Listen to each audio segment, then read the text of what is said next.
Доброго времени суток, добро пожаловать на канал. Сегодня мы поговорим с вами про одну топовую модель от французской компании. Модель называется Mixtral 8X7B. Эту модель представляет компания Mistral AI. Уже название намекает на что-то серьезное, оно выглядит довольно странно. 8X это потому что 8 нейронок объединены в одну систему, и каждая нейронка имеет 7 миллиардов параметров. Ну и по мнению многих людей, эта компания Mistral делает одни из самых топовых нейронок. И эта нейронка от компании, скорее всего, не исключение. Мы посмотрим сегодня, как она работает. Итак, что означает вот это 8X? У нас есть 8 нейронок, каждая из них более-менее специализирована под какую-то конкретную задачу. И при поступлении запроса, запрос разделяется на отдельные подзадачи. Каждая задача решается одними или несколькими из этих 8 сетей. Далее делается что-то наподобие экспертного заключения, и таким образом получается более правильный ответ.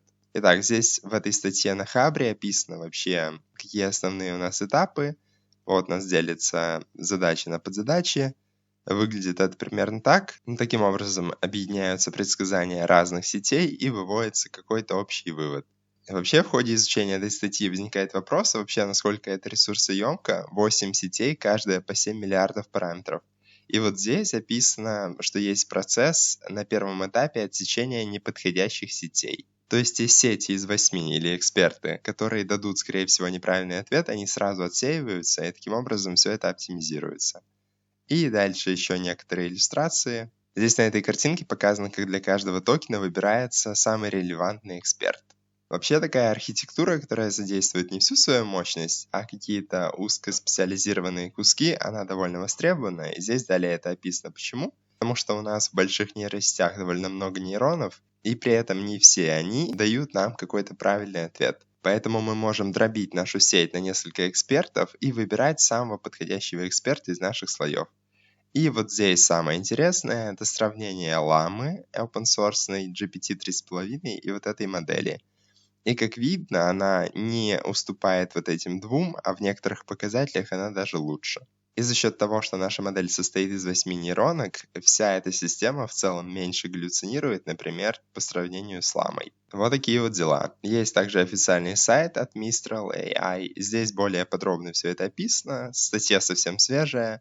Здесь описаны все преимущества такого подхода. Та же самая схема. Вот разные оценки уровня знаний и других параметров. Ну и в конце вот небольшое рассуждение как раз по поводу галлюцинаций. И видно, что они у Mixtral по сравнению с ламой гораздо меньше. Ну окей, модель у нас есть, она неплохо себя показывает, а вообще как можно к ней подключиться? Для этого мы можем использовать проект на GitHub, называется Llama CPP. Это своего рода интерфейс на плюсах, который позволяет как раз подключаться к разным нейронкам, в том числе и к вот этой. Как видно, это последнее из обновлений. Добавлена поддержка Mixtral. Здесь все довольно просто. У нас есть здесь ссылка на коллаб. Ссылка на коллаб будет же и в описании. Здесь подробно описано, как все это запустить локально. Мы будем это запускать в Google Colab, потому что так вам не понадобятся какие-то мощности. Итак, мы переходим в коллаб, ссылка на него будет в описании. Здесь мы выбираем графический ускоритель T4 и подключаемся именно с ним.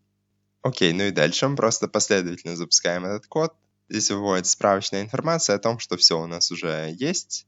И написано, что запущенных процессов не найдено. Это хорошо, поэтому все у нас будет работать. Далее мы перемещаемся в папку Content. Это встроенная папка вот этого хранилища коллабовского.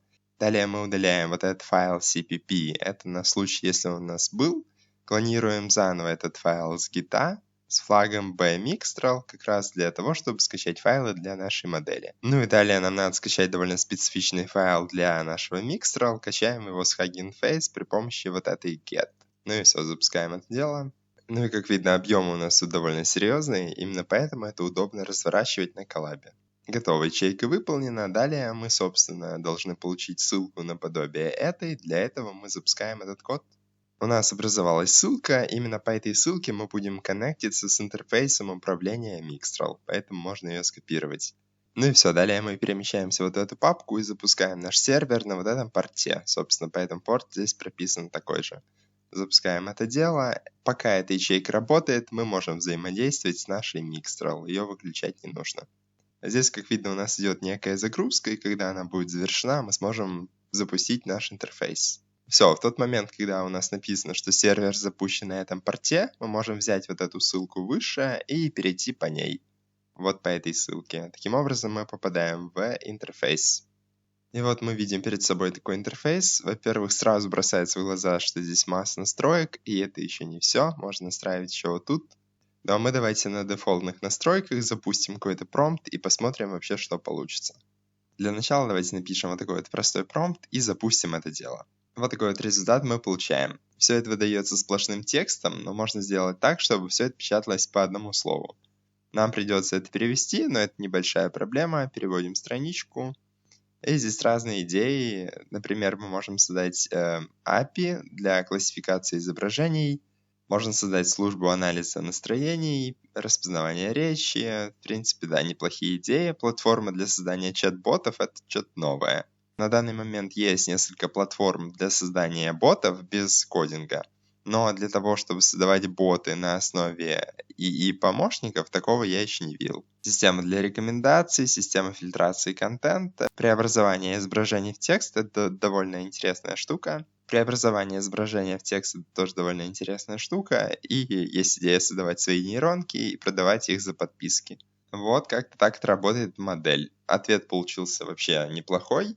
Поэкспериментируйте со своими промптами, напишите вообще, что получится. Но вообще получать доступ к Mixtral можно не просто через интерфейс Llama CPP, а можно это делать через Hugging Face. У них есть такая штука, называется Hugging Chat, и там можно выбирать модельку.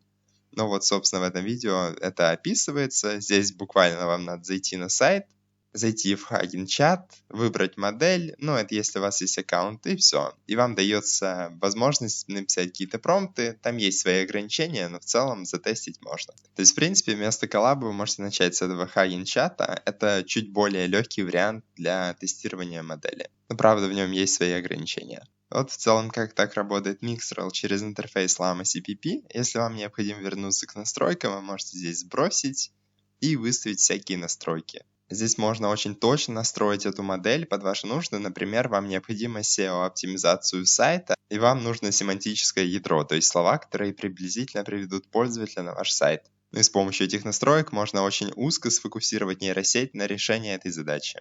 Ну и при желании тут есть еще дополнительные настройки, можно тоже их покрутить. Весь процесс запуска Mixtral, как было уже показано, предельно прост. Мы запускаем все эти ячеечки, получаем вот этот адрес, и пока работает последняя ячейка, мы можем взаимодействовать с Mixtral. Ссылку на этот коллаб вы найдете в описании. Обязательно затестируйте, напишите, что получилось. Вот, в принципе, и все. Вы были на канале uProgger, подписывайтесь, если было полезно. Если какой-то ролик из прошлых вам зашел, напишите об этом в комментариях, можно будет это повторить в ближайшем будущем. Ну и всем до встречи!